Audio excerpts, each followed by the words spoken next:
Welcome back. This is going to be our second episode of a long series, I hope. And we want to talk today about the specifics of restoration, resilience. And I want to talk about something that it took me a hard experience to learn about and develop some sensitivity about. Excuse me. But we used to do the podcasts, and we're still going to do them. But I want to talk about the different folks have different inclinations. Mine has always been, when I'm presented with this crisis or difficulty, I'm drawn to taking care of business. And even though afterwards I'll have to deal with the impact of it, during it I can really run clear about what needs to be done and how to be there. I was trained for almost 3 years in a psychiatric hospital. In fact, it caused me to change my PhD work after seeing what was going on in hospitals and knowing that that was not exactly what I wanted to do and how I wanted to approach things, but I certainly learned a lot. And I saw a lot of crises and a lot of difficulties, and many of them were heartbreaking. But nonetheless, I learned a lot, and I was one of the people that was drawn to the crises, drawn to the difficulties and conflicts. I did not run away. And then I had my own personal way of dealing with the after effects usually, and I'll tell you about that a little later. But I didn't have much empathy for folks that saw these things and ran the other way. And I got to tell you, my reactions were typical from where I grew up, which was in Newark, New Jersey area, that I would get angry. And I go, where are you going? How can you run away during a time like this? And yet what I realized was not everybody reacts the same way as I did. And they're going through things themselves, and they're being triggered, and they're being frightened, and they're being overwhelmed, and they don't want to be part of an extraordinary reality. They want to get away. Well, there are many people that respond and react that way too. And it takes a certain understanding that I didn't have, that I developed after going through this for a long time. But I want to talk about how we cope and how to learn how to cope. We have manuals and training programs that we are using, and we are definitely wanting to get more and more involved with caregiver institutions because they're springing up all over the place. There's 850,000 people right now that are in assisted living facilities, memory care facilities. My 98-year-old mother is in one in Florida. They're all over there. Instead of it being a nonprofit, corporations and investment funds are definitely seeing the financial rewards of doing this because it's huge and it's expensive. So I've learned an awful lot about the changes that are happening. They are going to be affecting more and more people. More and more people will become aware of this. But I want to talk about something for a minute, because when we get involved with people that are struggling and they're in pain, and we're what we call empathic types like myself, we tend to give a lot. And in giving a lot of energy and time and emotion, we don't realize that when we're giving it to these folks and we see they certainly need it, we don't realize we're not getting a lot back because these folks, they can't give a lot back.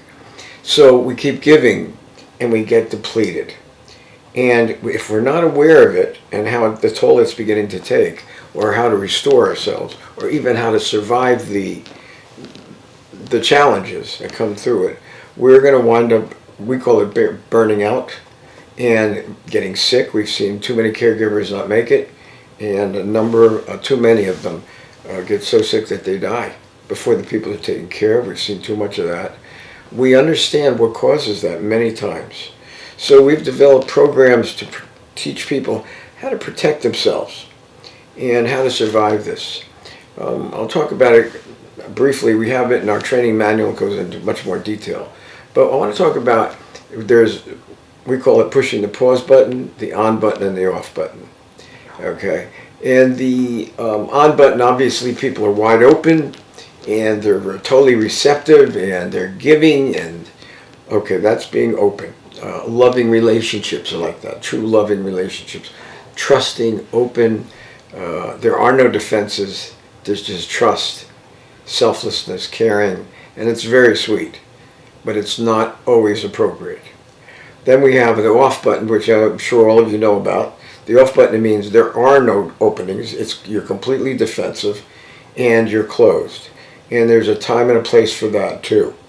And in caregiving, particularly in memory care facilities, I have many of my friends that are caregivers. I've watched them. They have to push the off button sometimes because what's coming at them is violence, strong irrationality, and they have to be on guard, almost like a boxer in an arena, in a boxing,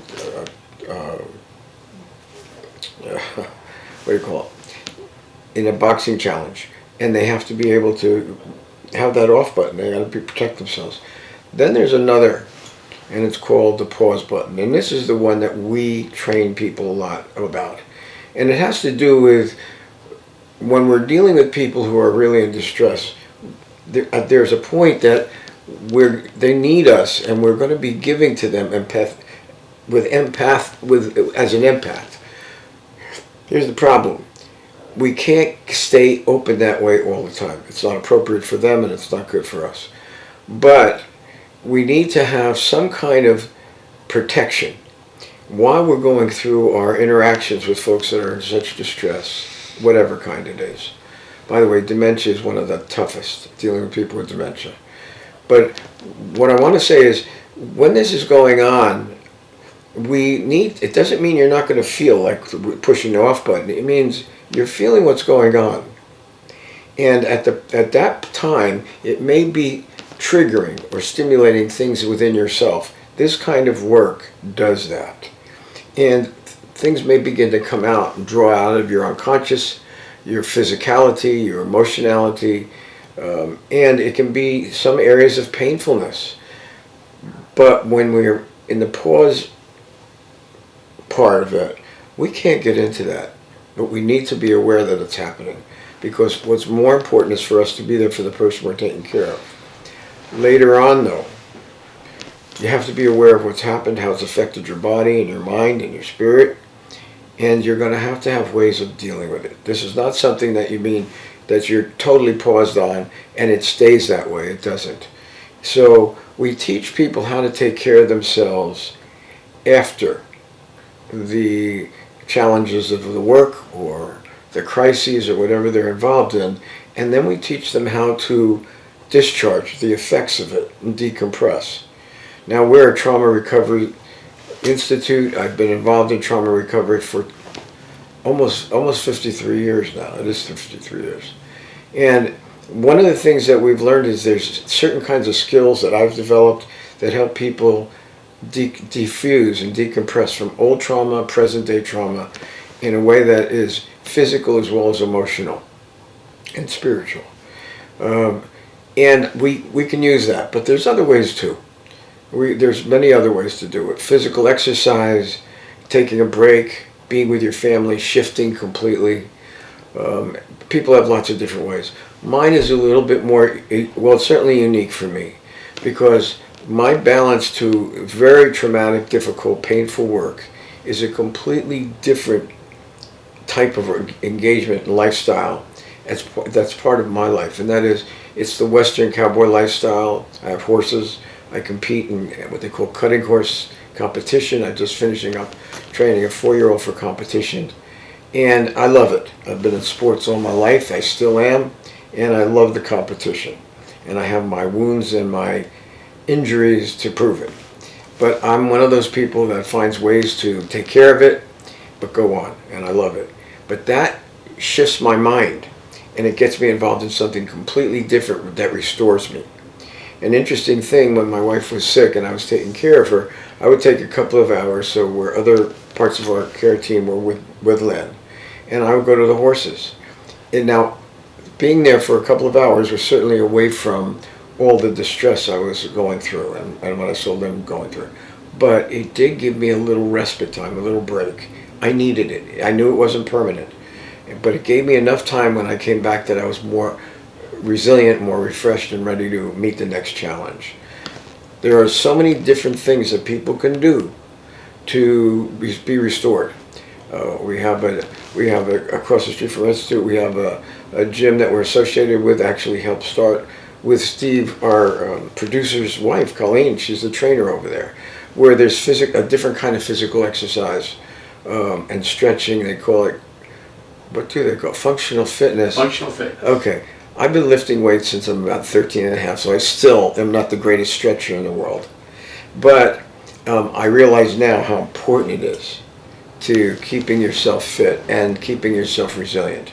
I use it 3 times a week before I even go to the horses or the gym to lift weights and do my work, and it restores me. There are so many different ways: swimming, running, walking, bike riding, lots of different things. For me, it's involvement with horses and competition and rodeo type of kind of activity. I've been doing it a long time. Anyway, I want to share some of these things with you. We'll be back again to take on other components of what we teach you. We're certainly going to give you a taste of it, but the point is to offer you support and encouragement. And what I found and continue to find is it's an ongoing need and process that you need to start plugging into for your own survival and actually your own growth and development and your own healing. So keep it in mind. We'll be back. We've got many more episodes to share with you, and we'll talk to you soon. All my best.